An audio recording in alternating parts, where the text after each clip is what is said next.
আসসালামু আলাইকুম। প্রবাস জীবন কতটা কষ্টের তা আপনাদের আসলে বোঝাতে পারবো না। যেখানে ডিউটি করে আমাদের কোম্পানি থেকে আজকে চেয়ারি দিয়েছে যে ক্যাপসা, ভিডিও করা নিষেধ অফিসে এখন খেতে বসেছি, বলা যাচ্ছে না যে কোনো মুহূর্তে অর্ডার আসতে পারে, আপনার এই খাবার রেখে চলে যেতে হতে পারে আর কি।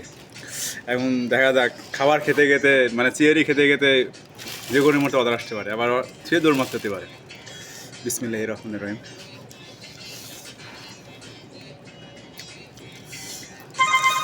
বলতে বলতে অর্ডার আছে, কিছু করার নেই, খাবার রেখে চলে যেতে আসতে ভাই।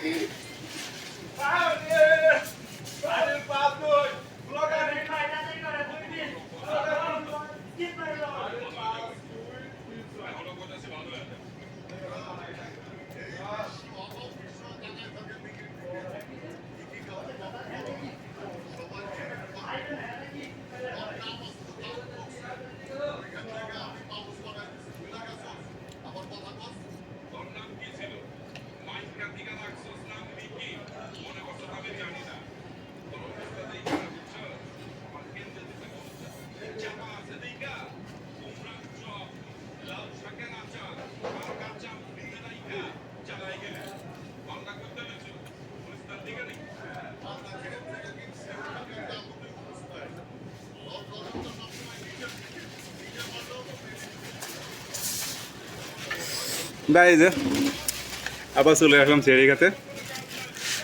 প্রবাসী জীবন কিছু করার নেই, এ হলো আমাদের জীবন। সারা রাত নাইট ডিউটি করে ভালোভাবে সিয়ারি করতে পারি না, ইফতারি করতে পারি না, খাতে খাতে দৌড় মারতে হয়। এটা হচ্ছে জীবন। আর মাস শেষে বেতন পাই, বাড়ি পাঠালি কয় কি আর কয়টা বেশি পাঠালি না কেন, কয়টা বেশি পাঠালি না কেন, এই যে হাসিমিকে কথা বলতেছি, এটাই অনেক। ভাইরাল হয়ে যাবে। ঠিক আছে, কি আর করা, আসলে প্রবাসীদের জীবনের কষ্ট ছাড়া কিছুই নেই। বিসমিল্লাহির রহমানির রহিম। বলা যাচ্ছে না যে কোনো মুহূর্তে আবার অনলাইন অর্ডার আসতে পারে। এখন আমি 4 নম্বর আছি।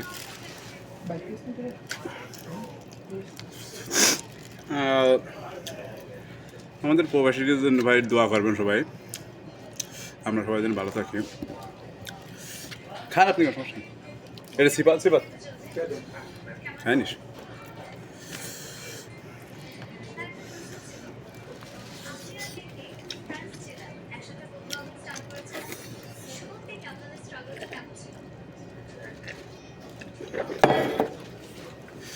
দুটো অর্ডার কাটতে আসলাম, একটা পানি আর একটা কেবল। এখন পানি অর্ডার বেশি আসে রাত্রেবেলা, এখন বাজে সৌদি টাইম আপনার 4:17 এখন তো সিয়ারির সময়।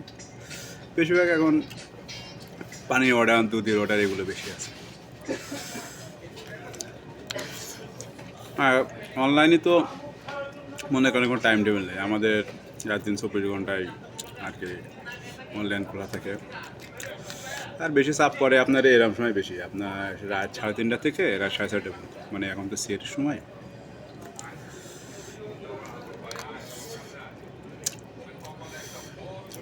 যে কোনো মুহূর্তে অর্ডার আসলে আবার খাবার খেয়ে খাবার ফেরাতে চলে যেতে পারে, মানে এ কটা খাবার খাচ্ছি হয়তো বা 1 ঘন্টা লাগবে খেতে আর কি।